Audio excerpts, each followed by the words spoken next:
शेतकरी शेतकऱ्यांच्या दुःखाला जबाबदार. शिवाजी महाराज जन्माला यावे पण शेजारच्या घरात, अशी सध्याच्या शेतकऱ्यांची भावना. मग माजुरी सरकार कशाला झुकेल? संपूर्ण महाराष्ट्रात अतिवृष्टीमुळे शेतकऱ्यांचे प्रचंड मोठ्या प्रमाणात नुकसान झालं. हातातोंडाशी आलेलं पीक वाहून गेलं. काही शेतकऱ्यांच्या जमिनीच पुराच्या पाण्यात खरडून गेल्या आणि राज्य सरकारने हेक्टरी 7 ते 8 हजाराची मदत जाहीर करून शेतकऱ्यांची जणू चेष्टाच केली आहे.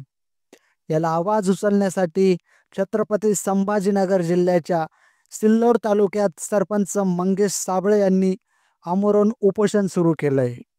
मग त्यांच्या मागण्या काय आहेत आणि शेतकरीच का शेतकऱ्यांच्या परिस्थितीला जबाबदार आहेत, पाहू थोडक्यात. महाराष्ट्रात झालेल्या अतिवृष्टीमुळे शेतकऱ्यांचे संपूर्ण आयुष्यच उद्ध्वस्त झालं आहे. दिवाळीच्या तोंडावर हाताशी आलेलं पीक अतिवृष्टीच्या पाण्यात वाहून गेलं. कित्येक शेतकऱ्यांच्या जमिनी खरडून गेल्यात. पीक गेलं ते पुढच्या हंगामात पुन्हा येईल, पण जमिनीच वाहून गेल्यावर कुठून पीक आणि कुठून उत्पन्न? पण सत्तेत मदमस्त असलेल्या सरकारनं हेक्टरी 7 ते 8 हजाराची मदत जाहीर करून शेतकऱ्यांवर जणू उपकारच केलेत. एखाद्या प्लेन क्रॅश झाल्यासाठी कोट्यावधींची मदत देणारं सरकार शेतकऱ्यांच्या पूर्ण आयुष्याची किंमत 7 ते 8 हजार करते. या सगळ्यांवर आवाज उचलण्यासाठी सिल्लोड तालुक्यात सरपंच मंगेश साबळे यांनी आमरण उपोषण सुरू केलं.